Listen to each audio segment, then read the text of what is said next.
그날 아침 창문으로 스며든 햇살은 유난히 따스하고 부드러웠습니다. 저는 늘 이른 새벽에 눈을 뜨는 사람이지만 그날만큼은 잠에서 깨어나는 순간부터 마음이 잔칫날처럼 부풀어 있었어요. 7살짜리 손주, 우리 유준이를 보러 가는 날이었기 때문입니다. 늙은 할미에게 손주를 보는 것만큼 큰 기쁨이 또 있을까요? 아마 없을 겁니다. 몸을 일으켜 가장 먼저 향한 곳은 부엌이었습니다. 아들 성훈이와 며느리 민서, 그리고 우리 강아지 유준이까지 세 식구가 먹을 음식을 준비하려면 서둘러야 했어요. 요즘 젊은 사람들이야 배달 음식이며 간편식이며 사 먹는 게 편하다고 하지만 제 생각은 조금 다릅니다. 아무리 맛있는 음식이라도 집에서 정성으로 만든 밥 한 끼만 하겠어요. 특히 자식 입에 들어가는 것은 제 손으로 직접 해줘야 마음이 놓이는 저는 그런 옛날 사람입니다. 가장 먼저 소갈비를 찬물에 담가 핏물을 빼기 시작했어요.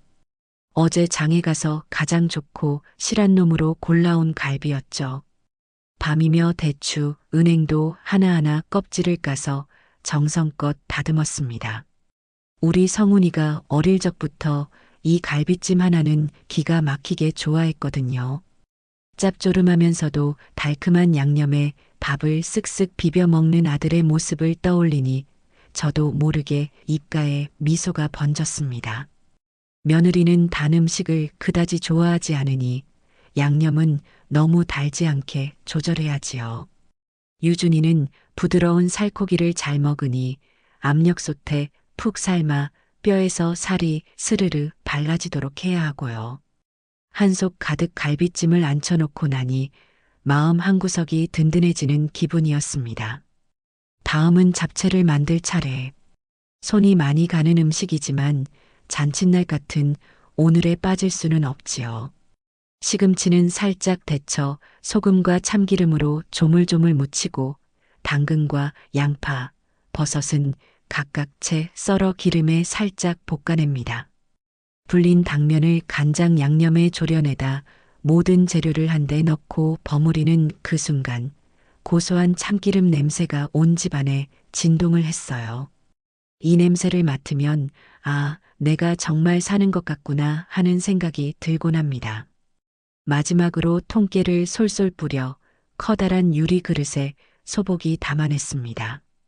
냉장고를 열어보니 며칠 전 담가둔 오이소박이와 멸치볶음도 있었어요. 이것까지 챙겨가면 너무 주책이라 할까 싶어 잠시 망설였습니다. 며느리는 제가 반찬을 해갈 때마다 어머니, 저희도 다 사먹고 잘해요. 이런 거 힘들게 하지 마세요라며 손사래를 치곤 했으니까요. 그 말이 고마워서 하는 소리가 아니라 귀찮고 부담스럽다는 뜻이 섞여 있다는 것쯤은 저도 알고 있습니다. 그래도 어쩝니까? 어미 마음이라는 게 자식 입에 뭐 하나라도 더 넣어주고 싶은 거려. 결국 작은 통에 오이소박이와 멸치볶음까지 담고 말았어요. 음식을 모두 끝내고 나니 어느덧 아침 해가 중천에 가까워지고 있었습니다. 이제 제 몸단장을 할 차례였지요. 옷장 문을 열고 한참을 고민했습니다. 너무 화려하면 며느리가 속으로 놀러 오시나 흉볼 것 같고 너무 초라하면 아들 기를 죽이는 것 같아 그것도 싫었어요. 한참을 망설인 끝에 작년 생일에 아들이 사준 고상한 남색 블라우스에 정장 바지를 꺼내 입었습니다. 이만하면 괜찮겠지 거울 앞에 서서 매무새를 몇 번이나 다듬었습니다. 그때 거실 테이블 위에 놓인 쇼핑백이 눈에 들어왔어요. 며칠 전 백화점에 가서 사온 유준이의 선물, 티라노킹이라는 이름의 공룡 로봇이었습니다. 큼지막한 상자를 보자기에 곱게 싸면서도 웃음이 났습니다. 이걸 보면 우리 유준이가 얼마나 좋아할까요? 할머니, 최고! 하며 제 목을 와락 끌어안을 손주의 모습을 상상하니 지난밤의 피로가 눈 녹듯 사라지는 것 같았습니다. 모든 준비를 마치고 커다란 보따리 2개를 양손에 나눠들었을 때 전화벨이 울렸습니다. 아들 성훈이었어요. 어머니, 출발하셨어요? 오냐, 이제 막 나가려던 참이다. 밥은 먹었고? 네, 간단히 먹었어요. 근데 어머니, 오늘따라 짐이 많으신가 봐요? 목소리가 힘들어 보이시네. 다정한 아들의 목소리에 가슴이 따뜻해졌습니다. 아니다, 괜찮다.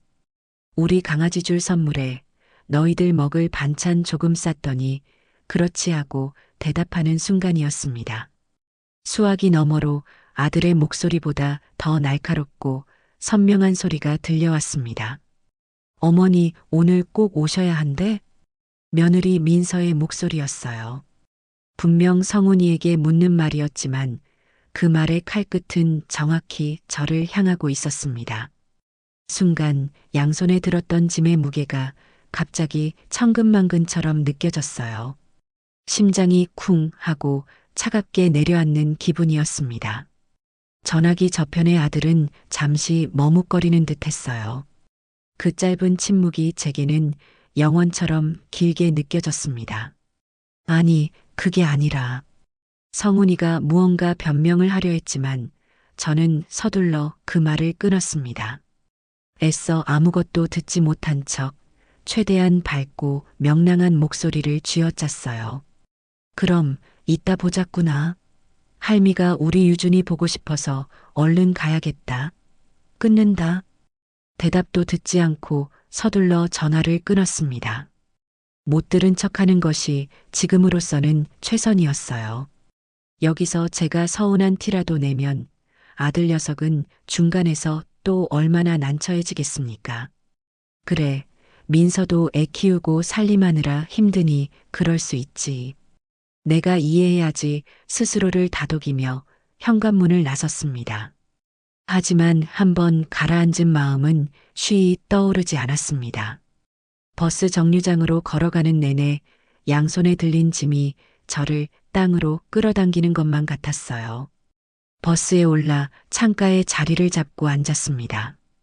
덜컹거리는 버스의 진동에 몸을 맡긴 채 빠르게 스쳐 지나가는 창밖 풍경을 멍하니 바라보았죠.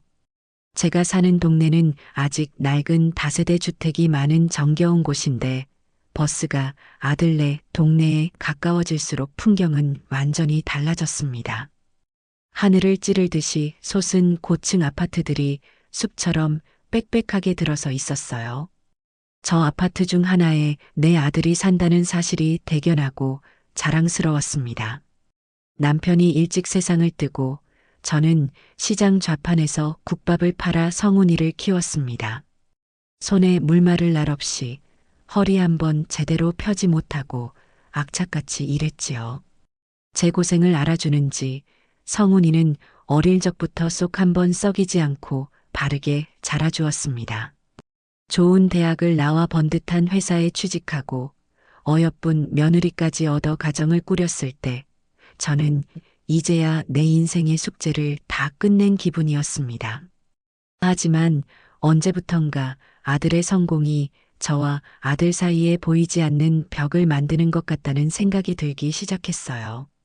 명절이나 생일처럼 특별한 날이 아니면 아들네 집에 가는 것이 어쩐지 눈치가 보였습니다. 깔끔하게 정돈된 집을 제가 어지럽히는 것 같고 제 말투나 행동 하나하나가 그들의 세련된 삶에 어울리지 않는 구식 유물처럼 느껴질 때가 있었어요. 며느리의 그 서늘한 눈빛과 마주칠 때면 더욱 그랬습니다. 어머니, 오늘 꼭 오셔야 한대? 애써 지워버렸던 며느리의 목소리가 다시 귓가에 울리는 듯 했습니다. 가슴 한쪽이 바늘로 콕콕 쑤시듯 아려왔어요. 내가 너무 늙고 초라해서 그래서 저 아이가 나를 부끄러워하는 걸까 서글픈 생각에 눈시울이 뜨거워졌습니다. 하지만 저는 곧 고개를 세차게 저었어요. 아니야, 아니야. 무슨 그런 생각을. 오늘은 우리 유준이 보러 가는 날이잖니. 가서 손주 재롱이나 실컷 보고 오면 그만이지. 버스에서 내려 아파트 단지로 들어서는 발걸음은 일부러 더 힘차게 내디뎠습니다. 1층 공동 현관 비밀번호를 누르고 엘리베이터에 올라탔어요.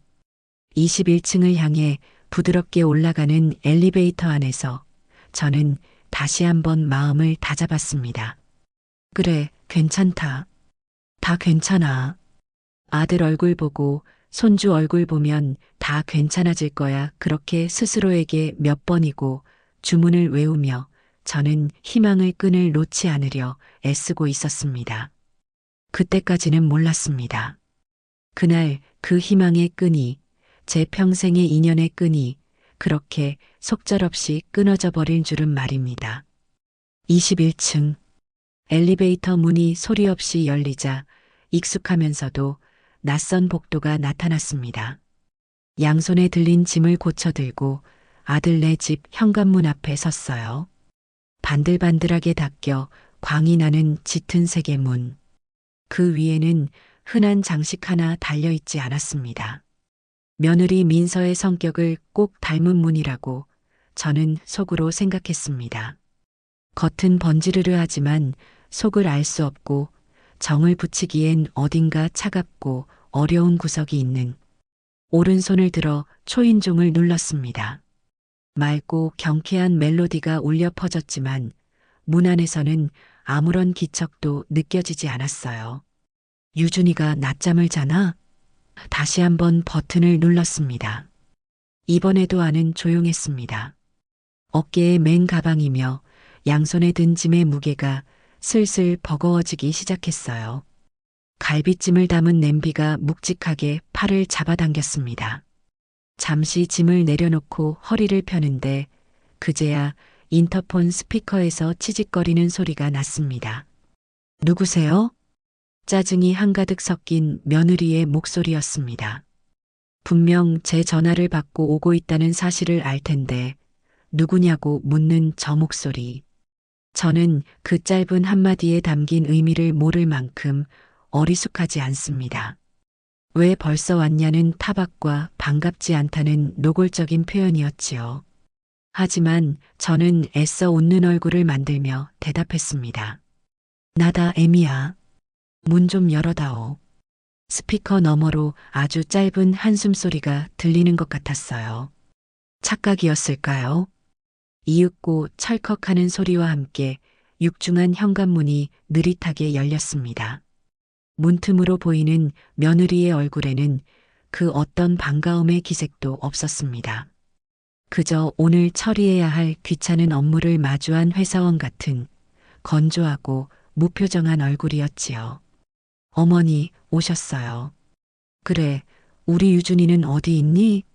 제가 가장 먼저 손주의 안부를 묻자 며느리는 제 뒤쪽을 힐끗 보며 말했습니다. 안 그래도 시끄럽게 굴어서 방에다 들여보냈어요. 들어오세요. 그때였습니다.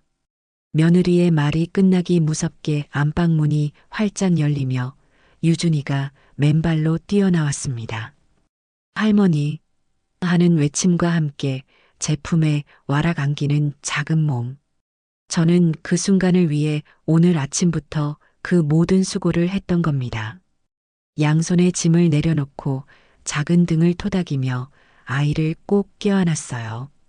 아이에게서 나는 포근한 살냄새에 현관에서 느꼈던 모든 서운함이 눈 녹듯 사라지는 것 같았습니다. 우리 강아지, 할머니 보고 싶었어? 아이고, 이뻐라. 하지만 그 따스함은 그리 오래가지 못했습니다. 며느리가 유준이의 팔을 잡아 끌며 아이를 제 품에서 떼어냈기 때문이에요. 김유준, 엄마가 밖에서 들어온 사람한테 함부로 안기지 말랬지. 옷에 먼지 묻잖아. 얼른 가서 손 씻고 와.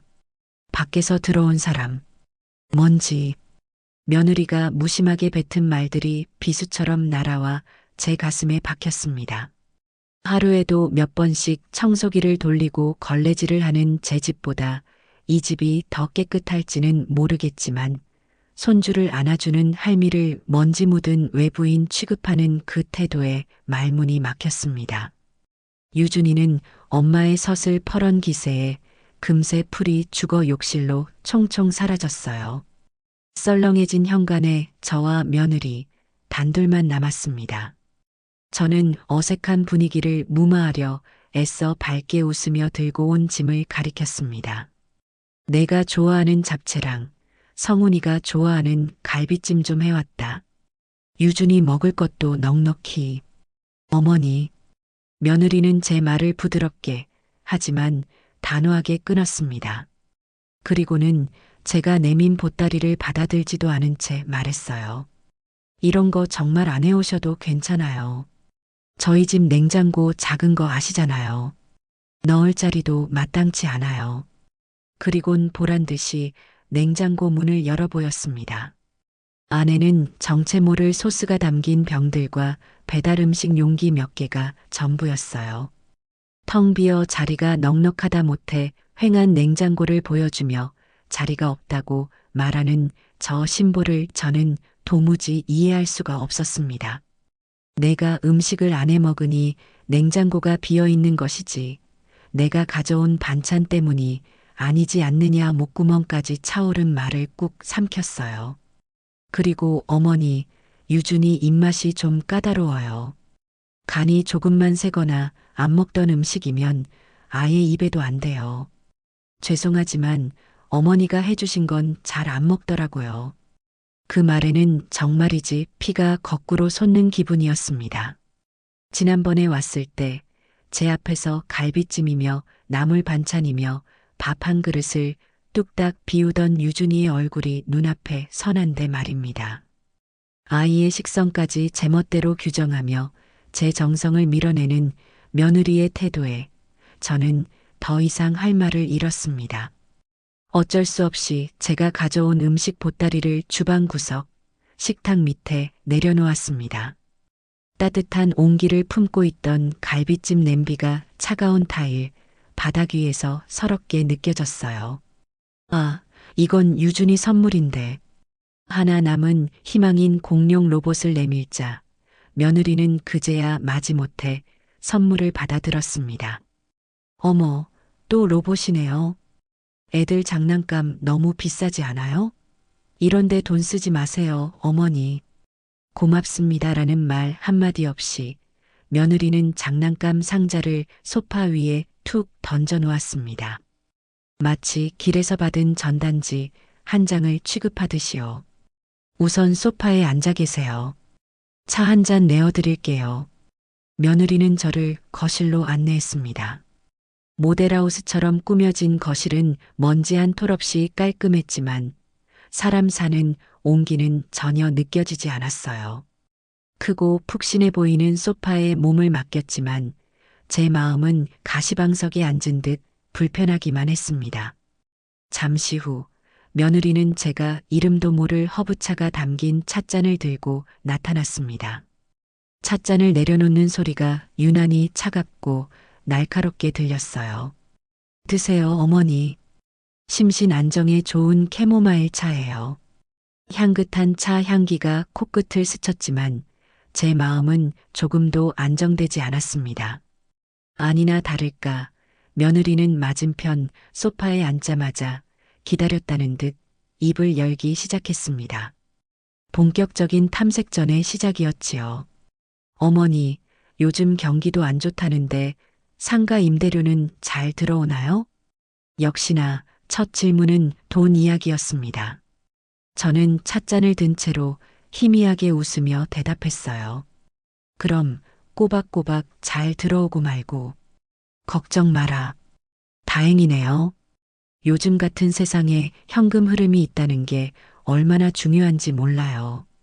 노후 준비는 든든하게 해두셔야 저희도 마음이 놓이죠. 저희도 마음이 놓인다는 말이 참으로 기가 막혔습니다. 제 노후를 걱정하는 것이 아니라 혹여 자신들에게 손 벌릴까봐 걱정하는 속내가 빤히 들여다 보였으니까요. 제가 이룬 재산이 온전히 제 노후 자금이 아니라 언젠가 자신들에게 넘어올 유산이라는 사실을 끊임없이 확인하고 싶어 하는 것 같았어요. 그럼 내 노후는 내가 알아서 해야지. 너희한테 짐 될까봐 걱정이다. 어머니도 참, 저희가 그런 뜻으로 말씀드리는 게 아니란 거 아시잖아요. 말은 그렇게 하면서도 며느리의 눈은 웃고 있지 않았습니다. 그녀는 화제를 바꾸는 척 더 깊은 곳을 찔러 들어왔어요. 참, 아버님 기일이 다음 달이죠? 저희가 그때쯤 회사 일이랑 유준이 유치원 행사 때문에 정신이 없을 것 같은데, 올해는 그냥 가족끼리 식사하는 걸로 조용히 넘기는 게 어떨까 싶어서요. 저는 순간 제 귀를 의심했습니다. 남편의 기일은 우리 가족에게 가장 중요한 날 중 하나였습니다. 해마다 온 가족이 모여 함께 음식을 만들어 차례를 지내고 아버지를 추억하는 것은 당연한 연례 행사였어요. 그런데 그걸 바쁘다는 이유로 건너뛰자고 저렇게 아무렇지 않게 말하는 며느리의 태도에 저는 할 말을 잃었습니다. 제가 애써 쌓아 올린 가족의 역사와 전통을 그녀는 너무나 쉽게 지워버리려 하고 있었습니다. 그건 성훈이하고 다시 얘기해 봐야 할 것 같구나. 제가 겨우 내뱉은 대답이었습니다. 더 이상 이 대화를 이어가고 싶지 않았어요. 찻잔에 담긴 캐모마일 차는 이미 식어 있었고 그 향기마저 역겹게 느껴지기 시작했습니다. 저는 그저 이 어색하고 차가운 시간이 빨리 지나가기만을 바랄 뿐이었습니다. 욕실에서 나온 유준이는 거실에 놓인 공룡 로봇 상자를 발견하고는 잠깐 눈을 반짝였습니다. 하지만 이내 엄마의 눈치를 살피더니 거실 한쪽에 있는 TV 앞으로 달려가 전원을 켰어요. 그러고는 소파에 거의 드러눕다시피 한 자세로 화면에 빠져들기 시작했습니다. 삐요삐요, 윙윙, 몬스터를 물리쳐라, 파워. TV 화면에서는 원색의 캐릭터들이 현란하게 움직이며 알아들을 수 없는 괴성을 질러댔습니다. 귀가 따가울 정도의 기계음과 폭발음이 쉴 새 없이 거실을 채웠어요. 조용하고 적막하던 집이 순식간에 시끄러운 오락실로 변해버렸습니다. 저는 미간이 저절로 찌푸려지는 것을 느꼈습니다. 아이들 만화가 다 저런 것인지는 모르겠지만 너무 자극적이고 소란스러웠어요. 며느리는 그 시끄러운 소음 속에서도 아무렇지 않은 얼굴로 자신의 스마트폰만 들여다보고 있었습니다. 아이가 무엇을 보는지, 어떤 영향을 받는지에 대해서는 아무런 관심도 없는 듯 보였어요. 심신 안정에 좋은 차를 권하던 사람이 아이가 저런 소음에 노출되는 것은 괜찮단 말인가. 모순적인 상황에 헛웃음이 나왔습니다. 저는 잠자코 소파에 앉아 시계만 쳐다보았습니다. 오후 5시, 제가 유일하게 챙겨보는 일일 드라마가 시작할 시간이었습니다. 남편과 사별하고 홀로 식당 일을 하며 악착같이 살 때도 저녁 드라마 한 편을 보는 것이 제 유일한 낙이었어요. 자식을 출가시키고 홀로 남은 지금 드라마 속 인물들의 희로애락은 제 적적한 일상에 작은 위로와 재미를 주곤 했습니다. 오늘도 주인공 여자가 못된 시어머니에게 어떤 통쾌한 복수를 할지 무척이나 궁금한 참이었죠. 아들 성훈이는 아직 퇴근하려면 멀었고 며느리는 저와 대화할 마음이 전혀 없어 보였습니다. 유준이는 만화 영화에 완전히 넋을 잃고 있었고요. 저는 잠시 망설였습니다. 저걸 꺼달라고 하면 또 싫은 소리를 하겠지 하지만 1시간 내내 저 소음을 견딜 자신도 없었어요. 그래, 잠깐인데 뭐 어떠랴. 유준이에게 잘 이야기하면 되지. 저는 자리에서 일어나 소파에 누워있는 유준이에게 다가갔습니다. 그리고는 최대한 부드러운 목소리로 아이의 머리를 쓰다듬으며 말했어요. 우리 유준이, 이거 정말 재미있어? 네, 몬스터랑 싸우는 거예요. 아이는 화면에서 눈을 떼지 않은 채 대답했습니다. 그렇구나. 그런데 할미는 귀가 너무 아파서 그러는데 우리 딱 10분만, 아니 5분만 할미랑 다른 것 같이 보면 안 될까? 아주 재미있는 이야기가 나오거든. 제 딴에는 아이의 눈높이에 맞춰 최대한 다정하게 부탁한 것이었습니다. 유준이는 잠시 고개를 갸웃하더니 알았어요. 하고 의외로 순순히 대답해 주었어요. 역시 우리 손주는 착한 아이입니다. 저는 기쁜 마음의 아이고 우리 강아지 착하다 하며 아이의 볼에 뽀뽀를 해주고는 테이블 위에 놓인 TV 리모컨을 집어들었습니다. 익숙하게 드라마 채널 번호를 눌렀어요. 화면이 요란한 만화 영화에서 차분한 드라마의 한 장면으로 바뀌었습니다. 바로 그 순간이었습니다. 어머니, 스마트폰만 들여다보고 있던 며느리가 마치 전기의 감전이라도 된 사람처럼 벌떡 일어나며 소리쳤습니다. 제가 들어본 그녀의 목소리 중 가장 날카롭고 사나운 목소리였어요. 지금 뭐 하시는 거예요? 저는 너무 놀라 손에 든 리모컨을 떨어뜨릴 뻔했습니다. 고작 채널 하나 돌렸을 뿐인데 마치 제가 집에 불이라도 지른 사람처럼 달려드는 기세에 심장이 철렁 내려앉았어요. 아니, 애미야. 나는 그냥 드라마 잠깐. 제가 말을 채 끝내기도 전에 며느리는 성큼성큼 다가와 제 손에서 거의 리모컨을 낚아채듯 빼앗아 갔습니다. 그리고는 다시 만화 채널로 돌려버렸어요. 삐요삐요 하는 시끄러운 소리가 다시 거실을 가득 채웠습니다. 어머니, 이 집엔 이 집의 규칙이 있는 거예요. 이 시간은 유준이가 정해놓고 영어 DVD를 보는 시간이란 말이에요. 아이의 언어 발달에 얼마나 중요한 시기인데 어머니 마음대로 그걸 망쳐놓으시면 어떡해요? 저는 어이가 없어서 말도 나오지 않았습니다. 조금 전까지 유준이가 보던 것은 누가 들어도 시끄러운 한국어 만화 영화였지 영어 DVD가 아니었어요. 이제 와서 영어 교육이라는 그럴싸한 명분을 갖다 붙이는 며느리의 뻔뻔함에 기가 막혔습니다. 아니, 그게 무슨... 아까는 그냥 만화 보지 않았니? 만화를 보든 뭘 보든 그건 제가 알아서 할 문제고요.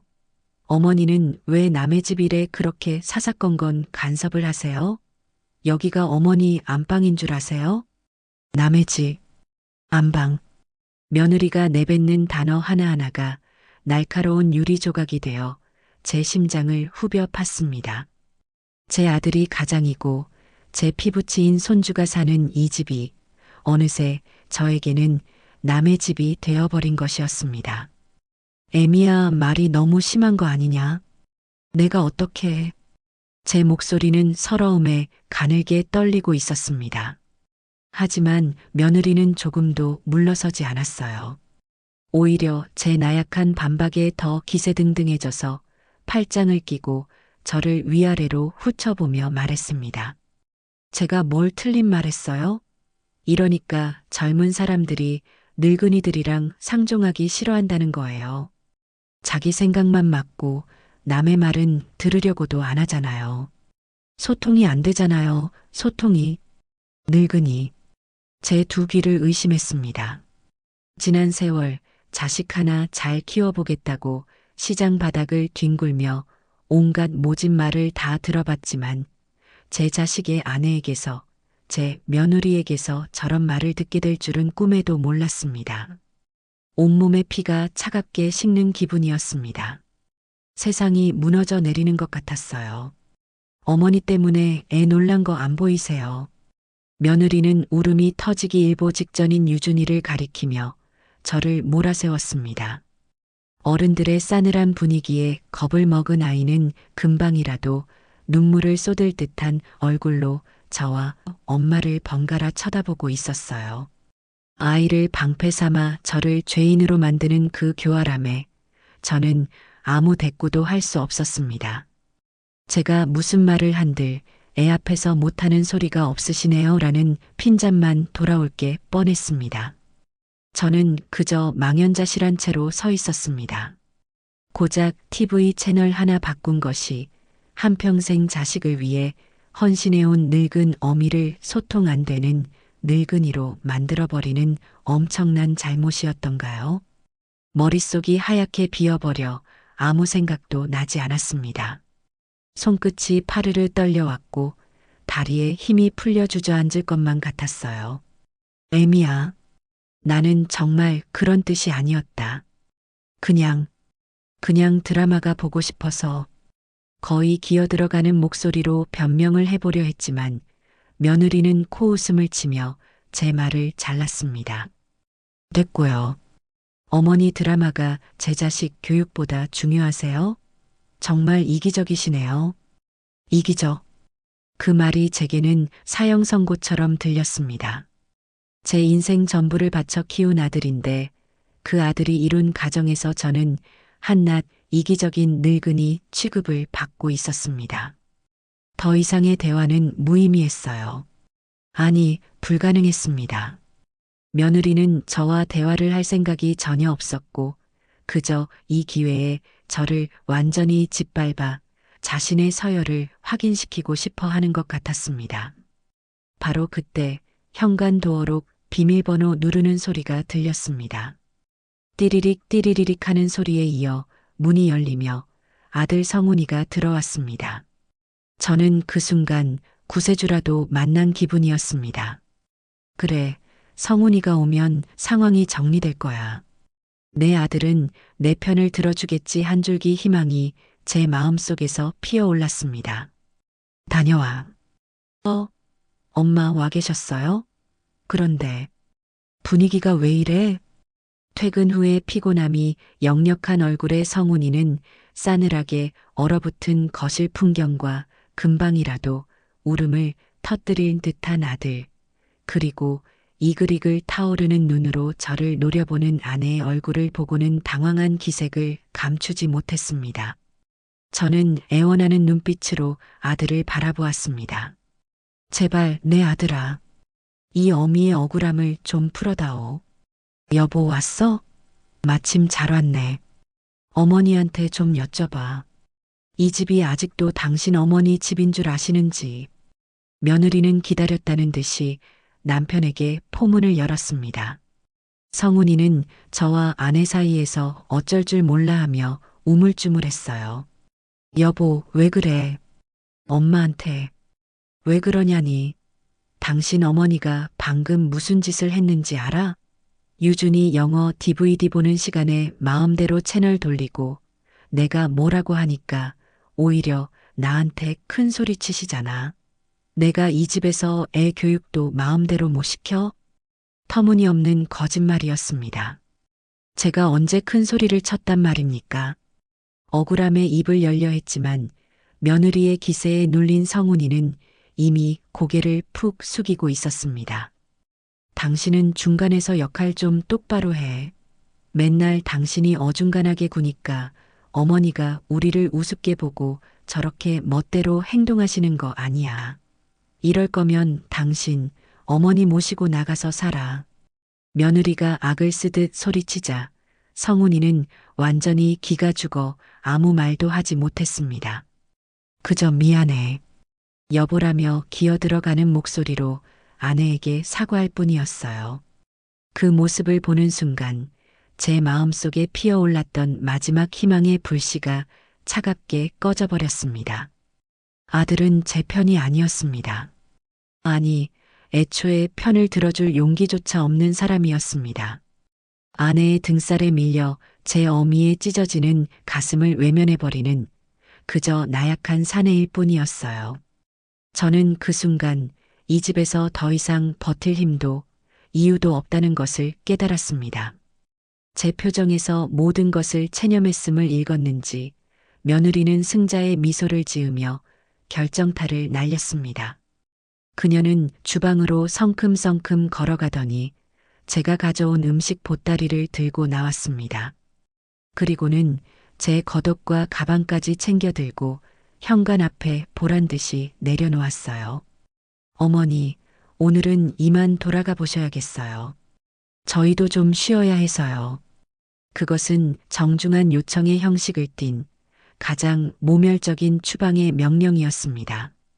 당신이 가져온 음식도 당신이라는 존재도 이 집엔 필요 없으니 썩 꺼져라 온몸으로 그렇게 말하고 있었어요. 저는 아무 말 없이 마치 꿈속을 걷는 사람처럼 천천히 현관으로 걸어갔습니다. 널브러진 제 짐들을 주워들었어요. 따뜻해야 할 갈비찜 냄비는 이미 싸늘하게 식어 있었습니다. 제 인생처럼요. 문을 열고 나서기 직전 저는 마지막으로 아들을 돌아보았습니다. 성훈이는 여전히 고개를 숙인 채 제 눈을 마주치지 못하고 있었습니다. 그 비겁한 침묵이 며느리가 퍼부었던 그 어떤 막말보다도 제 가슴을 아프게 했습니다. 철컥. 제 등 뒤로 현관문이 닫히는 소리가 들렸습니다. 그것은 단순한 문이 닫히는 소리가 아니었습니다. 제가 한평생을 바쳐 쌓아 올렸던 아들과의 관계가, 가족이라는 울타리가 완전히 무너져 내리는 소리였습니다. 아파트 복도는 쥐 죽은 듯이 고요했습니다. 21층에서 엘리베이터를 기다리는 몇 초의 시간이 영원처럼 느껴졌어요. 땡 하는 소리와 함께 문이 열리고 저는 텅 빈 엘리베이터 안으로 기계적으로 발을 옮겼습니다. 거울에 비친 제 모습은 참으로 가관이었습니다. 넋이 나간 표정, 금방이라도 눈물을 쏟을 듯 붉게 충혈된 눈, 손에는 모욕처럼 들려있는 음식 보따리. 한평생을 꼿꼿하게 살아왔다고 자부했는데 지금 제 모습은 길바닥에 나앉은 거지와 다를 바가 없었습니다. 1층에 도착해 아파트 단지를 빠져나오는 내내 저는 제대로 숨을 쉴 수가 없었어요. 차가운 밤 공기가 폐부 깊숙이 들어와 얼어붙는 것 같았습니다. 어디로 가야 할지, 무엇을 해야 할지 아무런 생각도 나지 않았습니다. 그저 발길이 이끄는 대로 정처 없이 걷다가 대로변에서 정차 중인 택시 한 대를 발견하고는 무의식적으로 손을 들었습니다. 어디로 모실까요, 손님? 기사님의 물음에 저는 한참 만에야 겨우 제 집 주소를 댈 수 있었습니다. 목소리가 형편없이 갈라져 나왔어요. 택시가 부드럽게 출발하고 창밖으로 화려한 도시의 불빛들이 빠르게 스쳐 지나갔습니다. 저 불빛들 중 하나가 조금 전 제가 쫓겨나온 바로 그 집이겠지요. 그때였습니다. 애써 눌러왔던 눈물이 둑이 터진 듯 뺨을 타고 흘러내리기 시작했습니다. 소리내어 울지도 못하고 그저 입술을 깨문 채 뜨거운 눈물만 하염없이 흘렸습니다. 남편이 죽었을 때도 혼자 식당을 꾸려나가느라 손이 다 부르텄을 때도 이렇게 서럽고 비참하지는 않았습니다. 그때는 희망이 있었기 때문입니다. 내 아들 성훈이라는 희망. 하지만 오늘 저는 제 인생의 유일한 희망이었던 아들에게서 철저히 버림받았습니다. 며느리의 모진 말들이 이명처럼 귓가에 맴돌았습니다. 늙은이 남의 집 이기적. 그리고 그 모든 말들을 침묵으로 동조하던 아들의 비겁한 얼굴. 그 얼굴이 저를 더욱 절망하게 만들었어요. 제가 낳고 길렀던 아들은 더 이상 그곳에 없었습니다. 그저 제 아내의 남편인 낯선 남자만이 서 있을 뿐이었죠. 택시는 어느새 익숙한 동네 골목으로 접어들고 있었습니다. 집에 거의 다 와갈 무렵 제 손에 들린 음식 보따리가 눈에 들어왔습니다. 오늘 아침 손주와 아들을 먹일 생각에 설레는 마음으로 만들었던 음식들. 이제는 차갑게 식어버린 거절당한 제 마음의 증거물. 저는 기사님께 차를 세워달라고 부탁했습니다. 그리고는 길가에 놓인 쓰레기통에 그 음식들을 미련 없이 쏟아부었습니다. 냄비와 반찬통이 쓰레기들과 뒤엉켜 뒹구는 모습을 저는 덤덤하게 바라보았습니다.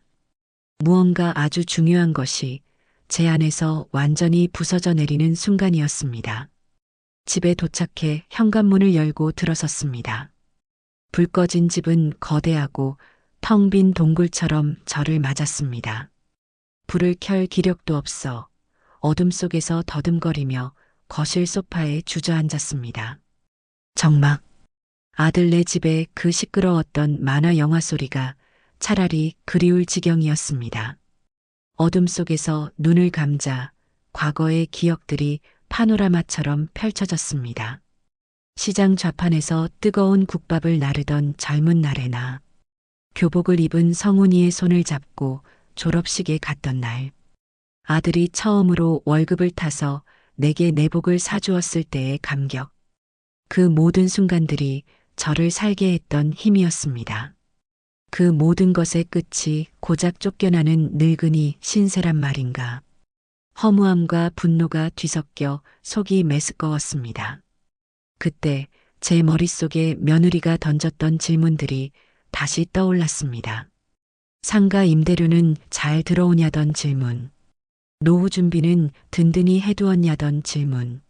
남편의 기일을 건너뛰자던 제안. 그 모든 것들이 하나의 그림으로 맞춰지기 시작했습니다. 퍼즐 조각이 딱 들어맞는 순간 섬광처럼 하나의 깨달음이 제 뇌리를 관통했습니다. 아, 그랬구나. 저들에게 나는 가족이 아니었구나. 저들에게 저는 그저 김경자라는 이름의 사람이 아니라 상가 건물을 가진 과부, 아파트를 소유한 노인이었을 뿐입니다. 그들의 관심은 제 안이나 건강이 아니라 제 명의로 된 재산 목록에 있었던 겁니다. TV 리모컨 사건은 그저 도화선에 불과했습니다. 그들은 제가 죽거나 힘이 빠져 제 재산을 자신들이 마음대로 주무를 수 있는 날이 오기만을 기다리고 있었던 것이지요. 그 깨달음의 순간 제 눈에서 더 이상 눈물이 흐르지 않았습니다. 눈물이 흘렀던 자리가 바싹 마르고 그곳에 차갑고 단단한 분노가 얼음처럼 얼어붙기 시작했습니다. 서러움, 비참함, 허무함 같은 감정들이 순식간에 증발해버렸어요. 그리고 그 자리에는 오직 하나의 생각만이 선명하게 남았습니다. 그래, 너희가 그토록 원하던 돈, 내 재산, 좋다. 하지만 너희 뜻대로는 안 될 것이다. 단 한 푼도 너희 손에 그냥 넘어가지는 않을 것이다. 저는 자리에서 벌떡 일어났습니다. 그리고는 집안의 모든 불을 환하게 켰어요. 어둠 속에서 더 이상 떨고 있지 않기로 했습니다. 거실에 놓인 장식장 거울에 비친 제 모습을 보았습니다. 눈물 자국으로 얼룩진 초라한 늙은이의 얼굴. 저는 그 얼굴을 똑바로 마주보며 나지막이 하지만 단호하게 속삭였습니다. 이제부터 시작이야, 김경자. 내 인생은 내가 책임지는 거야. 수십 년간 아들과 손주를 위해 살아왔던 어머니와 할머니는 바로 그날 밤 아들네 집 현관문이 닫히는 순간 죽었습니다. 그리고 이제 오직 나 자신을 위한 삶을 살기로 결심한 독하고 차가운 한 여자만이 남아있을 뿐이었습니다. 내 인생의 리모컨은 이제 내가 직접 쥘 차례였습니다. 부엌으로가 찬물로 세수를 했습니다. 거울에 비친 제 얼굴은 퉁퉁 부어 있었지만 눈빛만은 서리빨처럼 차갑게 빛나고 있었어요. 안방으로 들어가 묵직한 오동나무 서류함을 꺼냈습니다. 남편이 살아있을 때부터 집안의 중요한 문서들을 보관해 온 우리 집의 역사가 담긴 괴짝이었지요. 먼지 쌓인 뚜껑을 열자 낡은 종이 냄새와 함께 제 인생의 성적표들이 모습을 드러냈습니다. 가장 먼저 눈에 띈 것은 누렇게 변색된 등기권리증 한부였습니다. 마포구에 위치한 4층짜리 상가 건물. 지금의 저를 있게 해준 1등 공신이자 제 젊은 날의 땀과 눈물이 고스란히 스며 있는 곳이었지요. 남편이 세상을 떠나고 받은 쥐꼬리만 한 보험금과 식당 일을 하며 10원, 100원 악착같이 모은 돈을 합쳐 경매로 낚아챈 건물이었습니다. 처음엔 낡고 허름해서 월세도 제대로 나오지 않았지만 제가 직접 페인트 칠을 하고 밤낮으로 발품을 팔아좋은 세입자들을 들인 끝에 지금은 매달 웬만한 대기업 부장, 월급보다 많은 돈이 꼬박꼬박 들어오는 황금알을 낳는 거위가 되었습니다. 성훈이 대학은 보내야지, 장가는 보내야지. 그 생각 하나로 버텼던 세월이었습니다. 저는 그 등기 권리증을 가만히 내려다보았습니다. 그리고는 망설임 없이 한쪽으로 치워두었어요. 정리 1순위라고 마음속으로 명명하면서요. 다음은 지금 제가 살고 있는 이 아파트의 등기부등본이었습니다. 강남의 요지에 위치한 꽤 평수가 넓은 아파트였죠. 성훈이가 결혼하고 분가한 뒤 적적한 마음에 충동적으로 이사 온 집이었습니다. 아들이 그래도 강남 사는데 어머니가 너무 초라한 곳에 살면 기죽지 않을까? 그런 어리석은 생각에서 내린 결정이었어요. 며느리는 이 집에 처음 와보고는 입이 귀에 걸리도록 좋아했지요. 어머니, 정말 성공하셨네요. 저희도 나중에 이런 데서 살고 싶어요. 라면서요. 이제와 생각하니 그 말은 제 성공에 대한 찬사가 아니라 자신들의 미래에 대한 기대감의 표현이었을 겁니다. 저는 이 문서 역시 망설임 없이 정리 1순위 더미 위로 옮겼습니다. 그 외에도 각종 은행의 예금 통장들, 증권사의 주식계좌 내역서, 만기가 몇 년이나 남은 장기 저축성 보험 증서들이 차례로 모습을 드러냈습니다. 하나하나가 제 피와 땀의 결정체였습니다. 남들은 콩 한쪽도 나눠 먹는다지만 저는 콩 한쪽을 쪼개고 쪼개어 미래를 위해 묻어두는 삶을 살았습니다. 그 모든 것이 아들 성훈이의 미래를 위한 것이라고 단 한 번도 의심치 않았습니다. 하지만 이제 그 모든 것들은 오직 저 김경자 자신을 위한 총알로 다시 장전될 것이었습니다. 저는 커다란 식탁 위에 그 서류들을 종류별로 가지런히 정리했습니다. 마치 전쟁을 앞둔 장수가 군사를 점검하듯 비장한 마음으로요. 모든 정리가 끝났을 때 해는 이미 중천에 떠 있었습니다. 저는 수첩을 꺼내 가장 먼저 알고 지낸 지 20년이 넘은 부동산 중개인의 번호를 눌렀습니다. 그는 제가 처음 상가 건물을 살 때부터 인연을 맺어온 제 사정을 누구보다 잘 아는 사람이었지요. 여보세요? 박 사장, 나일세. 아이고, 사모님. 이른 아침에 어쩐 일이십니까? 별일 없으시죠? 언제나처럼 활기찬 그의 목소리에 저는 아주 잠시 마음이 흔들릴 뻔했습니다. 하지만 곧 마음을 다잡고 용건을 말했어요. 제 목소리는 제가 듣기에도 놀랄 만큼 차갑고 단호했습니다. 박 사장, 내 상가 건물 금매로 내놓으려고 하네. 네. 사모님, 뭐라고요? 상가 건물이요? 그걸 왜요? 수화기 너머로 그의 당황한 기색이 고스란히 전해져 왔습니다. 그럴 만도 했지요. 제가 그 건물을 얼마나 애지중지하는지 누구보다 잘 아는 사람이었으니까요. 묻지 말고 최대한 이른 시일 내에 정리할 수 있도록 해주게. 시세보다 조금 손해를 보더라도 상관없어. 가장 중요한 건 속도야.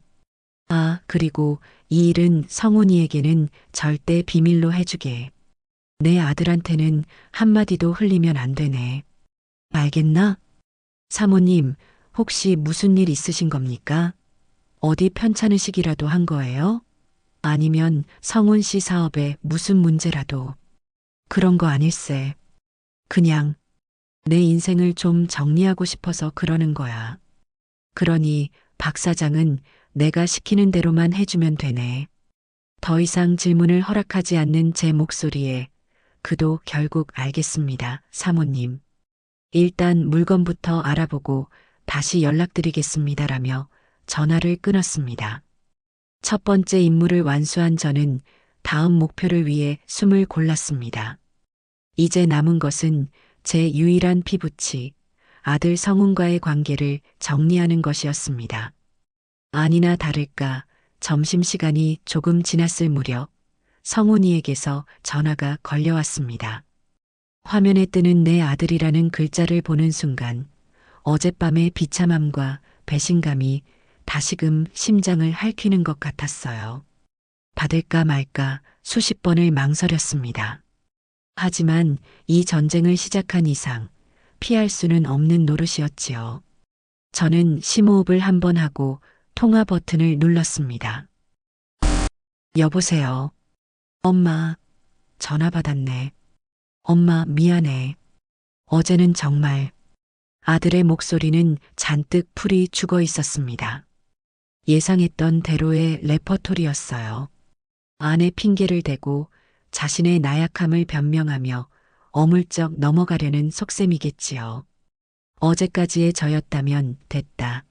너는 중간에서 오죽 힘들겠니라며 그 가엾은 아들을 먼저 위로했을 겁니다. 하지만 오늘의 저는 달랐습니다. 용건만 해라. 나 바쁜 사람이다. 제 싸늘한 대답에 아들은 순간 말을 잃은 듯 했습니다. 엄마, 왜 그래? 화 많이 났어? 민서도 어제 그러고 나서 계속 후회하고 있어. 자기가 너무 예민했다고, 엄마한테 꼭 사과하고 싶다고. 됐다고 했다. 저는 아들의 말을 매몰차게 끊었습니다. 후회? 사과? 그런 가식적인 말 들을 시간 없다. 그리고 너 똑똑히 들어. 이제부터는 나한테 전화하지 마라. 너랑 할 이야기 나한테는 단 하나도 없으니까. 엄마, 제발 왜 그래? 내가 다 잘못했어. 내가 어제 엄마 편 못 들어줘서 그래. 내가 민서한테 단단히 말해놓을게. 다시는 그런 일 없도록. 아들의 목소리가 다급하게 떨려왔습니다.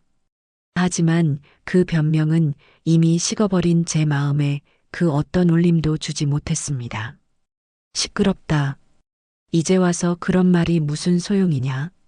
내 어미가 내 마누라한테 늙은이 소리 들어가며 쫓겨날 때 넌 방관자였을 뿐이다. 아니, 공범이었지. 그러니 이제 와서 피해자인 척하지 마라. 역겨우니까. 제 입에서 역겹다는 말까지 나오자 아들은 완전히 충격을 받은 듯 아무 말도 잇지 못했습니다. 저는 그 침묵을 향해 마지막 쐐기를 박았습니다. 다시는 내 이름 부르면서 아는 척하지 마라. 너는 이제 내 아들이 아니다. 그리고는 미련 없이 통화 종료 버튼을 눌렀습니다. 전화기를 식탁 위에 내려놓는 순간 제 손이 가늘게 떨리고 있다는 것을 깨달았습니다. 하지만 마음 한편에서는 이상한 해방감마저 느껴졌어요. 수십 년간 저를 얽어매고 있던 어머니라는 이름의 족쇄를 제 손으로 끊어버린 순간이었습니다. 아들과의 통화를 끝낸 후 저는 잠시 소파에 앉아 숨을 골랐습니다. 심장이 평소보다 2배는 빠르게 뛰는 것 같았어요. 하지만 이것은 시작에 불과했습니다. 전화 한 통으로 관계를 끊는 것은 쉬운 일이었죠. 이제는 제 인생과 얽혀있는 실질적인 자산들을, 과거의 기억들을 하나씩 현금으로 바꾸어내는 고통스러운 과정이 남아 있었습니다. 다음 날 아침 저는 가장 먼저 주거래 은행인 대한은행의 강남 지점을 찾았습니다. 평소에는 버스를 타고 다녔지만 그날은 택시를 탔어요. 어쩐지 그래야 할 것만 같았습니다. 은행에 들어서자 저를 알아본 직원이 곧장 VIP 상담실로 안내했습니다. 잠시 후 늘 단정한 양복 차림의 김 지점장이 웃는 얼굴로 들어왔습니다. 어이구, 김 여사님, 귀한 걸음 하셨습니다. 미리 연락이라도 주시지 그러셨어요. 지점장님 바쁘실 텐데 괜히 시간 뺏는 건 아닌지 모르겠네요. 아닙니다, 아닙니다. 여사님 같은 VIP 고객님을 위한 시간은 언제든지 비어 있지요. 그런데 오늘 무슨 일로? 저는 그가 내미는 향긋한 커피를 한 모금 마신 뒤 곧바로 본론을 꺼냈습니다. 서류 가방에서 어제 정리해 온 통장과 증서들을 모두 꺼내 테이블 위에 올려놓았어요. 지점장님, 여기 있는 제 명의의 모든 예금, 적금, 펀드 전부 해지하고 싶습니다. 당장 오늘이요. 제 말에 김지점장의 얼굴에서 미소가 순식간에 사라졌습니다. 그는 테이블 위에 놓인 서류들을 보고는 눈이 동그래졌어요. 네, 여사님, 이게 지금 무슨 말씀이십니까? 여기에는 만기가 5년이나 남은 고금리 상품도 있고 지금 해지하면 원금 손실이 발생하는 펀드도 있습니다. 위약금만 해도 어마어마할 텐데요. 상관없습니다. 손해는 제가 감수할 테니 무조건 오늘 안에 처리해 주십시오. 그리고 여기 있는 주식 계좌도요.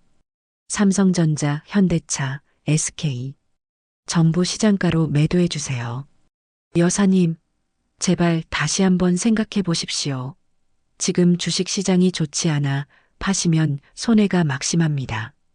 이건 여사님 평생 모으신 재산 아닙니까? 성훈 씨 미래를 위해 묻어두신 돈이라고 늘 말씀하셨잖아요. 그는 진심으로 저를 걱정하는 듯 보였습니다. 하지만 성훈 씨 미래라는 말은 오히려 제 결심을 더욱 굳건하게 만들 뿐이었어요. 저는 싸늘한 미소를 지으며 말했습니다. 지점장님, 이제 그 미래는 없습니다. 그러니 제 돈 제가 쓰겠다는데 막지 말아주시죠. 이건 제 결정입니다. 제 눈빛에서 보통 일이 아님을 직감했는지 그는 더 이상 저를 설득하지 못했습니다.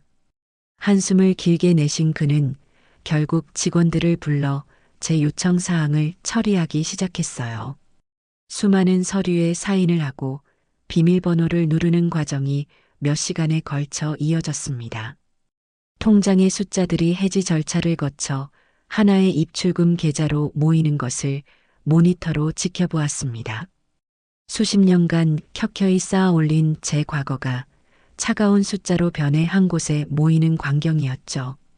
기분이 이상했습니다.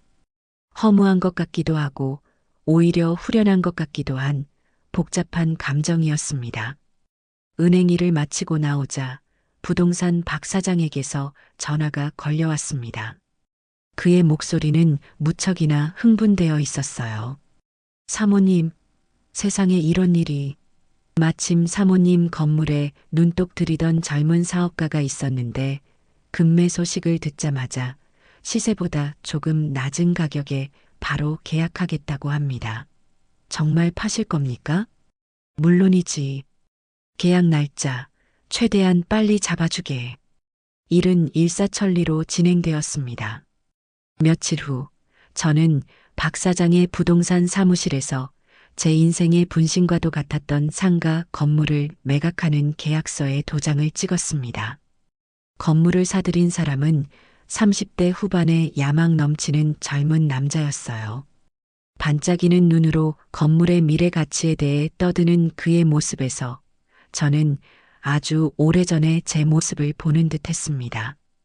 계약을 마치고 돌아서는데 박 사장이 저를 붙잡고 조심스럽게 물었습니다. 사모님, 정말 괜찮으신 겁니까? 성훈 씨는 이 사실을 압니까? 저는 아무 대답 없이 그저 그의 어깨를 한번 툭툭 두드려주고 사무실을 나왔습니다.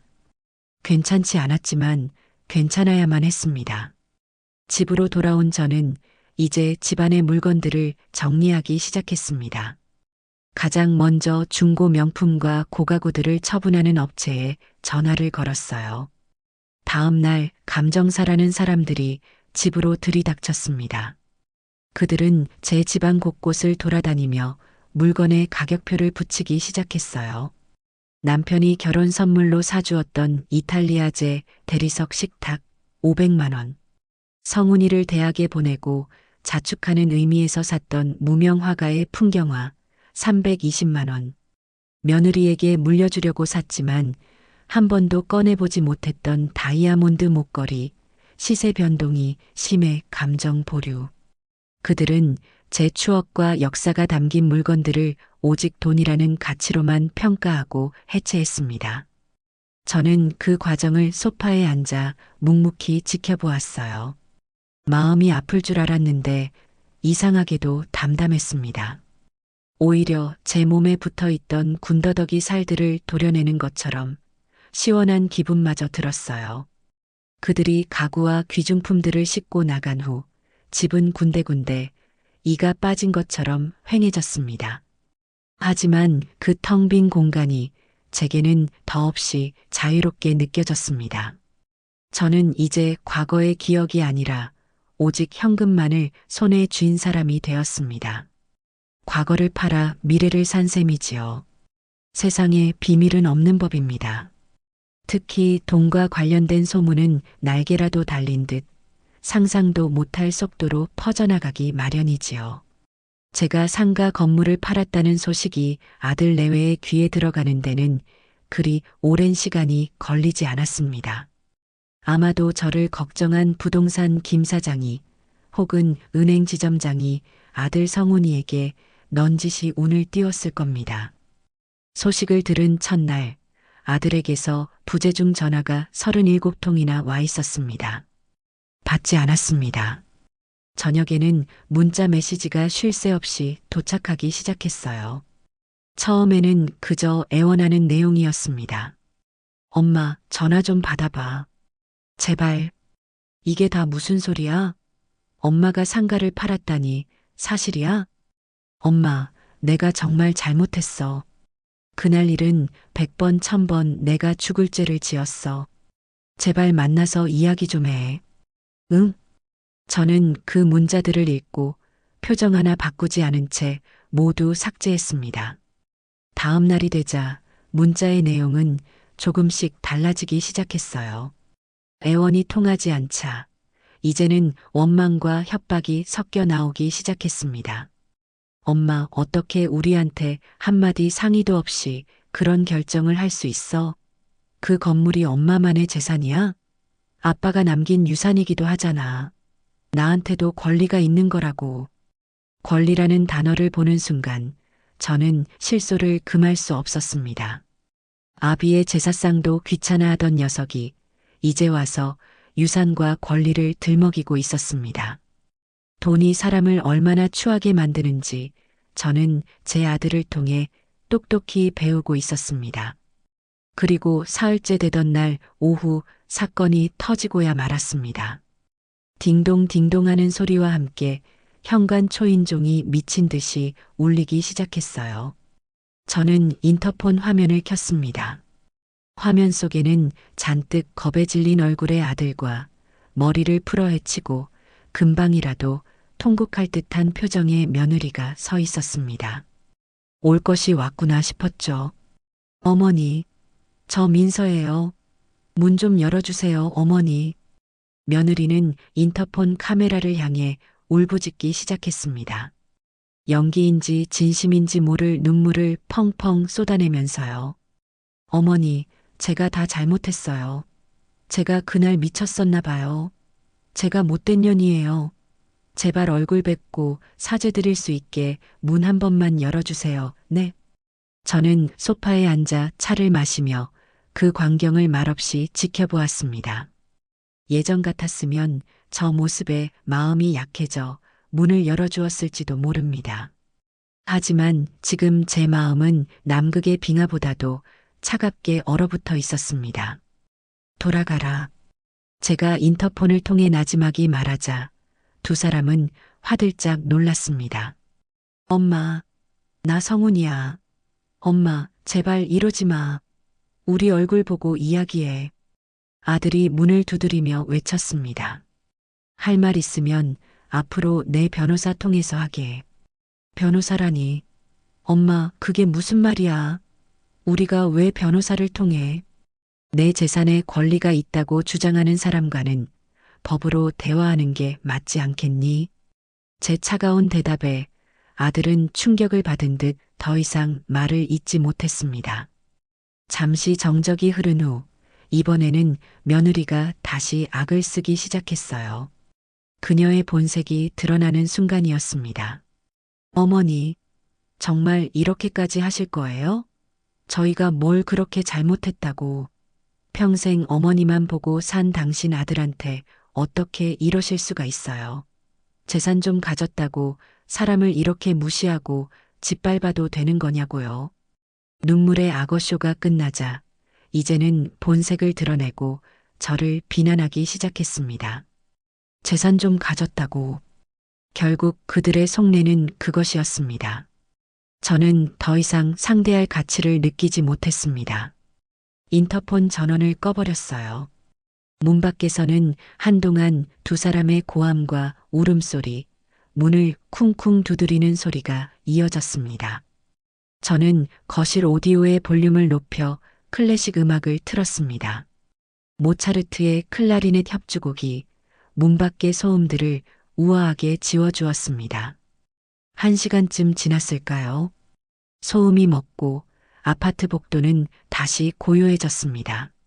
저는 CCTV 화면을 통해 두 사람이 지친 얼굴로 엘리베이터를 타고 내려가는 것을 확인했습니다. 돌아가는 그들의 뒷모습에서 저는 아주 작은 연민도 느낄 수 없었습니다. 오직 차가운 만족감만이 제 마음을 채울 뿐이었지요. 그날 이후로 아들 내외는 다시는 저희 집 현관에 나타나지 않았습니다. 대신 그들은 새로운 방법을 쓰기 시작했어요. 친척들을 동원한 것이지요. 하루가 멀다 하고 형님, 시동생, 조카들에게서 전화가 걸려왔습니다. 아가씨, 성훈이한테 얘기 들었소. 아무리 그래도 어떻게 자식한테 그렇게 매정하게 군대요. 얼른 풀고 좋게 좋게 해결해요. 숙모님, 민서가 울고불고 난리도 아니에요. 한 번만 용서해 주시면 안 돼요? 저는 그 모든 전화를 한결같은 대답으로 끊었습니다. 제 일은 제가 알아서 합니다. 더 이상 전화하지 마십시오. 그리고는 그들의 번호도 차례차례 차단해 버렸습니다. 저를 둘러싸고 있던 모든 인간관계의 끈을 저는 제 손으로 가차없이 잘라내고 있었습니다. 고독했지만 후회는 없었습니다. 썩은 동아줄에 매달려 질질 끌려다니느니 차라리 혼자서 두 발로 굳건히 서 있는 편이 훨씬 나았으니까요. 아들 내외와의 소모적인 감정 싸움을 완전히 차단한 후 저는 제 인생의 마지막이자 가장 중요한 계획을 실행에 옮기기 시작했습니다. 바로 이 집, 제 마지막 남은 부동산마저 처분하고 새로운 보금자리를 찾는 것이었지요. 이제 이 넓고 텅 빈 아파트는 제게 더 이상 안식처가 아니었습니다. 곳곳에 불쾌한 기억의 흔적만이 남아있는 거대한 감옥처럼 느껴졌어요. 저는 신문과 인터넷을 통해 노후를 보낼 만한 장소를 물색하기 시작했습니다. 요양원처럼 누군가의 보살핌을 받는 곳은 싫었습니다. 저는 아직 건강했고 제 삶을 스스로 통제하고 싶었어요. 며칠을 알아본 끝에 제 마음에 쏙 드는 곳을 하나 발견했습니다. 강원도 바닷가에 위치한 오션 팰리스라는 이름의 최고급 시니어 타운이었어요. 호텔처럼 깨끗한 개인 거주 공간은 물론이고 식사를 제공하는 레스토랑, 수영장과 헬스클럽, 도서관과 영화관까지 갖춘 곳이었습니다. 무엇보다 제 마음을 사로잡은 것은 비슷한 연배의 점잖은 이웃들과 함께 다양한 취미와 사교 활동을 즐길 수 있다는 점이었어요. 저는 곧장 그곳에 연락해 방문 예약을 잡았습니다. 며칠 뒤 직접 찾아간 오션 팰리스는 제 기대 이상으로 훌륭했습니다. 통유리창 너머로 동해의 푸른 바다가 한눈에 들어오는 라운지에 앉아 있는데 저와 비슷한 나이의 여성 두 분이 다가와 말을 걸었습니다.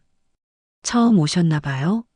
저희는 여기서 서예랑 가야금을 배우는데 같이 하시지 않겠어요? 꾸밈 없고 따뜻한 미소. 저는 아주 오랜만에 느껴보는 순수한 호의에 가슴이 뭉클해졌습니다. 저는 그 자리에서 가장 전망이 좋은 20평짜리 아파트에 입주 계약을 했습니다. 보증금과 월 생활비가 꽤 비쌌지만 상관없었습니다. 제 남은 인생을 투자하기에 아깝지 않은 금액이었으니까요. 새로운 보금자리를 마련한 후 저는 제 인생의 가장 중요한 마침표를 찍기 위해 변호사 사무실을 찾았습니다. 인터넷에서 평판이 좋은 여성 변호사를 수소문해 예약한 곳이었지요. 50대 중반의 지적이고 차분해 보이는 변호사는 제 이야기를 묵묵히 들어주었습니다. 그리고는 제가 원하는 바를 법적으로 가장 완벽하게 구현할 수 있는 방법에 대해 조언해 주었습니다. 저는 그녀 앞에서 제 마지막 뜻을 밝혔습니다. 유언장을 작성하기 위해서였지요. 변호사님, 제 모든 재산을 처분하면 현금으로 이 정도가 남을 겁니다. 저는 은행에서 발급받은 장고 증명서를 그녀 앞에 내밀었습니다. 액수를 확인한 변호사의 눈이 잠시 커졌지만 그녀는 곧 평정을 되찾고 제 다음 말을 기다렸습니다. 이 돈 중에서 먼저 20억은 제가 입주할 시니어 타운에 제 이름으로 된 신탁 계좌로 이체해 주십시오. 제 생활비와 의료비, 그리고 제가 죽은 뒤에 장례비로 쓰일 돈입니다. 네, 알겠습니다. 나머지 재산은 어떻게 처분하길 원하십니까? 저는 잠시 숨을 골랐다가 가장 중요한 부분을 이야기했습니다. 나머지 금액의 절반은 제가 지정하는 두 곳의 재단에 똑같이 나누어 기부하고 싶습니다. 한 곳은 한국미혼모 지원 네트워크이고 다른 한 곳은 독거노인생활지원센터입니다. 제 이름이 아니라 세상의 모든 꿋꿋한 어머니들을 응원하며라는 익명으로 기부되었으면 합니다. 변호사는 제 말을 조용히 받아 적었습니다. 그녀의 얼굴에 희미한 미소가 스쳐 지나가는 것을 저는 놓치지 않았습니다. 그리고 남은 절반은 제 유일한 손주인 김유준 군의 이름으로 신탁을 설정해 주십시오. 아드님이 아니라 손주님 말씀이시군요. 네. 하지만 여기에는 몇 가지 조건이 있습니다. 이 신탁 자금은 유준이가 만 30세가 되기 전까지는 절대 인출할 수 없습니다. 그리고 그 어떤 경우에도 아이의 친권자인 제 아들 김성훈과 며느리 민서가 이 자금에 일절 관여하거나 손댈 수 없도록 법적인 안전장치를 최대한 꼼꼼하게 걸어주십시오. 신탁 관리인은 지정된 은행이 맞도록 하고요. 제 말에 변호사의 입가에 희미한 미소가 떠올랐습니다. 그녀는 제 의도를 정확히 파악한 듯 했습니다. 아드님께는 아무것도 남기지 않으실 생각이십니까? 유류분 반환 청구 소송의 빌미를 줄 수도 있습니다. 그래서 말인데 아주 소액만 남겨주십시오. 소송을 걸기에도 민망할 정도의 금액으로요. 굶어 죽지 않을 정도의 자비라고 해두지요. 제 계획은 완벽했습니다. 자식의 도리를 저버린 아들에게는 최소한의 법적 권리마저 박탈하고 아무것도 모르는 손주의 미래는 안전하게 지켜주는 것. 그것이 제가 내릴 수 있는 최선의 판단이자 가장 완벽한 복수였습니다. 변호사는 제 뜻에 따라 한자 법적으로 완벽한 유언장을 작성해 주었습니다. 모든 서류의 서명과 날인을 마치고 나니 정말로 제 인생의 모든 숙제가 끝난 기분이었습니다. 법률사무소를 나오기 전 저는 변호사에게 마지막 부탁을 했습니다. 변호사님, 오늘 작성한 유언장의 내용과 제 모든 재산 처리가 끝났다는 사실을 담아 제 아들놈에게 내용 증명 우편을 한 통 보내주십시오. 앞으로 모든 연락은 변호사님을 통해서만 하라고요. 이것이 어미로서 그 아이에게 보내는 마지막 편지가 될 겁니다. 알겠습니다, 김 여사님. 뜻대로 처리해 드리겠습니다. 저는 변호사에게 깊이 고개를 숙여 감사를 표하고 사무실을 나섰습니다. 서울의 하늘은 미세먼지 하나 없이 맑고 푸르렀습니다. 이제 정말 모든 것이 끝났습니다. 저는 제 새로운 집, 새로운 인생이 기다리는 동에 바다를 향해 망설임 없이 발걸음을 옮겼습니다. 과거와의 모든 연결고리를 끊어낸 제 발걸음은 그 어느 때보다 가볍고 자유로웠습니다. 새로운 보금자리에서의 아침은 언제나 파도 소리와 함께 시작되었습니다. 서울의 집에서는 늘 자동차 소음과 사람들의 소란함 속에서 억지로 눈을 뜨곤 했는데 이곳에서는 자연의 소리가 부드럽게 저를 깨워주었어요. 저는 침대에서 몸을 일으켜 가장 먼저 발코니로 나갔습니다. 축축한 소금기를 머금은 새벽 공기가 폐부 깊숙이 스며들면 제 안에 묵은 감정들이 정화되는 기분이 들곤 했지요. 수평선 너머로 붉은 기운이 솟아오르며 온 바다를 황금빛으로 물들이는 장엄한 일출을 바라보는 것은 이곳에서의 삶이 제게 선물한 가장 큰 축복 중 하나였습니다. 예전에는 아침에 눈을 뜨면 가장 먼저 오늘은 아들네 집에 무슨 반찬을 해다 줄까? 손주 녀석이 보고 싶구나 하는 생각부터 떠올렸습니다. 제 삶의 중심은 언제나 제가 아닌 가족에게 맞춰져 있었지요. 하지만 이제는 다릅니다. 저는 온전히 저 자신을 위해 하루를 시작합니다. 발코니에서 바다를 보며 간단한 체조로 몸을 풀고 느긋하게 샤워를 한 뒤에는 단지 내의 레스토랑으로 향합니다. 그곳에는 늘 저와 비슷한 연배의 친구들이 먼저 와서 아침 식사를 하고 있었어요. 우리는 서로의 안부를 물으며 함께 식사를 합니다. 자식 자랑이나 돈 자랑을 늘어놓는 사람은 아무도 없었습니다. 대신 어젯밤 읽은 책에 대한 이야기, 새로 시작한 수채화 강좌에 대한 이야기, 혹은 오늘 오후에 있을 영화 상영회에 대한 이야기를 나누었죠. 모두가 과거의 직위나 재산이 아닌 오직 현재의 나 자신으로서 서로를 존중하고 대했습니다. 김 선생님, 오늘 오후에 서예 수업 있는데 같이 가시지 않겠어요? 지난번에 보니 글씨에 소질이 있으신 것 같던데. 은퇴한 국문과 교수였던 최 선생님이 제게 웃으며 말을 건넸습니다. 저는 아이고, 제가 무슨 소질이 있다고 그러세요라며 손사래를 치면서도 입가에는 저도 모르게 미소가 번졌어요. 누군가에게 성훈이 엄마나 유준이 할머니가 아닌 김 여사 혹은 김 선생님으로 불리는 것이 처음에는 어색했지만 이제는 제법 익숙해졌습니다. 잃어버렸던 제 이름을 되찾은 기분이랄까요? 식사를 마치고 나면 도서관에 들러 책을 읽거나 단지 내 산책로를 따라 바닷가까지 걸었습니다.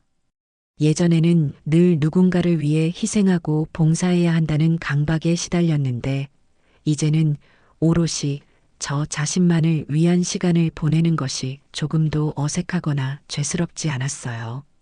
오히려 평생 느껴보지 못했던 충만함과 평화가 제 마음을 가득 채웠습니다. 더 이상 아들에게서 걸려오는 전화를 초조하게 기다릴 필요도 없었고 며느리의 기분을 살피느라 전전긍긍할 필요도 없었습니다. 제 인생의 주도권을 되찾고 나니 저를 짓누르던 만성적인 두통과 어깨, 결림마저 거짓말처럼 사라졌습니다. 그렇게 평화로운 일상이 흐르던 어느 날 오후였습니다. 모르는 번호로 전화 한 통이 걸려왔어요. 받을까 말까 망설이다 조심스럽게 통화 버튼을 눌렀습니다. 수화기 너머에서는 뜻밖의 목소리가 들려왔습니다. 부동산의 김 사장이었어요. 여사님, 저 김 사장입니다. 잘 지내고 계십니까? 아이고, 김 사장. 오랜만이구만. 어떻게 내 번호는 알았나? 그야 여사님 아파트 팔 때 서류에서 봤지요. 하도 연락이 안 되셔서 혹시 무슨 일이 있으신가 걱정이 돼서 전화 한번 드렸습니다. 지금은 어디 계십니까? 그의 목소리에는 진심 어린 걱정이 묻어 있었습니다. 저는 고마운 마음에 제 근황을 간단히 설명해 주었어요. 강원도 바닷가에서 아주 잘 지내고 있다고 걱정하지 말라고요. 제 밝은 목소리에 그도 안심이 되는 듯 했습니다. 잠시 머뭇거리던 그는 조심스럽게 본론을 꺼냈습니다. 여사님, 혹시 성훈 씨하고는 연락하고 지내십니까? 아니, 그럴 일 없네. 그런데 왜? 그게 며칠 전에 성훈 씨가 제 사무실에 찾아왔었습니다. 아주 난리가 났었지요. 김 사장은 한숨을 쉬며 그날의 이야기를 들려주었습니다. 제가 보낸 내용 증명을 받은 아들 내외가 그 길로 변호사 사무실에 찾아가 사실 확인을 한 모양이었습니다. 그리고는 모든 것이 돌이킬 수 없다는 것을 깨닫고는 마지막 지푸라기라도 잡는 심정으로 저를 아는 김 사장을 찾아온 것이었죠. 성훈이는 삿대질까지 해가며 제 행방을 대라고 소리를 질렀고 김 사장이 모른다고 하자 당신이 우리 엄마를 꼬드겨서 재산을 빼돌린 거 아니냐 라며 멱살이라도 잡을 듯이 덤벼들었다고 합니다. 그리고 그 옆에 있던 며느리 민서는 남편을 말리기는커녕 오히려 불에 기름을 부었다고 했어요. 이게 다 당신이 무능해서 그런 거 아니야. 중간에서 역할만 똑바로 했어도 어머니가 저렇게까지 하셨겠냐고. 며느리가 악을 쓰자 아들도 지지 않고 맞받아쳤다고 합니다. 뭐, 내 탓이라고? TV 리모컨 하나 가지고 내 어미뻘 되는 사람한테 늙은이라고 막말하며 내쫓은 게 누군데. 내 그 끝없는 욕심과 오만함이 이 모든 걸 망친 거야. 알아? 결국 두 사람은 다른 손님들이 다 보는 사무실 한복판에서 서로의 탓을 하며 머리채만 잡지 않았을 뿐 입에 담지 못할 막말을 퍼부으며 맹렬하게 싸웠다고 합니다. 자신들의 안락한 미래를 보장해주던 재산이라는 끈이 끊어지자 그들의 관계를 지탱해주던 모든 것이 한꺼번에 무너져 내린 것이지요. 김 사장은 평생 부동산 중개하면서 그렇게 꼴불견인 부부 싸움은 처음 봤다며 혀를 찼습니다. 그 이야기를 듣는 제 마음은 이상하게도 고요했습니다. 통쾌하거나 고소하다는 생각은 들지 않았어요. 그저 결국 그렇게 되었구나 하는 정해진 결말을 확인하는 듯한 담담한 심정이었습니다. 어리석은 인간들이 벌이는 한편의 비극을 먼발치에서 관람하는 기분이랄까요? 저는 오히려 그들에게 아주 작은 연민마저 느꼈습니다. 돈이 전부라고 믿고 그것을 얻기 위해 인간으로서의 최소한의 도리마저 내팽개쳐버린 그들의 삶이 참으로 가엾고 안타깝게 느껴졌습니다. 김 사장, 이제 그 사람들 소식은 내게 전하지 말아주게. 나는 이제 그들과 아무 상관없는 사람이니까. 저는 그 말을 끝으로 정중하게 전화를 끊었습니다. 그리고는 자리에서 일어나 산책을 하러 나갔어요. 해질녘의 바다는 더없이 아름다웠습니다. 붉게 타오르는 저녁 노을이 하늘과 바다를 온통 물들이고 있었죠. 저는 백 사장을 따라 천천히 걸었습니다. 그때 제 시선이 한 곳에 머물렀습니다. 저만치 앞에서 한 가족이 즐거운 시간을 보내고 있었어요. 젊은 부부와 어린 아들, 그리고 아이의 손을 잡고 모래성을 쌓고 있는 할머니. 손주를 바라보는 할머니의 얼굴에는 행복한 미소가 가득했습니다. 그 모습을 보는 순간 제 심장이 저릿하게 아파왔어요. 저 또한 저런 행복을 꿈꾸었던 때가 있었습니다. 손주 녀석의 작은 손을 잡고 함께 웃고 떠들며 평범한 행복을 누리고 싶었습니다. 제가 평생을 바쳐 이룬 모든 것들이 결국 저런 소박한 행복을 위한 것이었는지도 모릅니다. 제 의지와는 상관없이 눈가에 뜨거운 눈물 한 방울이 맺혔습니다. 제가 잃어버린 것, 아니, 애초에 한 번도 가져보지 못했던 것에 대한 아주 작은 슬픔이었습니다. 하지만 그 슬픔은 그리 오래가지 않았습니다. 저는 소매 끝으로 눈물을 닦아내고는 다시 고개를 들었습니다. 그리고 저 멀리 광활하게 펼쳐진 수평선을 바라보았습니다. 그래요. 저는 저 그림 같은 가족의 행복을 잃었을지도 모릅니다. 하지만 대신 그 무엇과도 바꿀 수 없는 소중한 것을 얻었습니다. 바로 나 자신과 내 인생의 존엄이었지요. 다른 사람의 기대를 충족시키기 위해 제 자신을 깎아내리고 희생하는 삶은 이제 끝났습니다. 저는 더 이상 누군가의 어머니나 할머니라는 역할에 갇혀 있지 않습니다.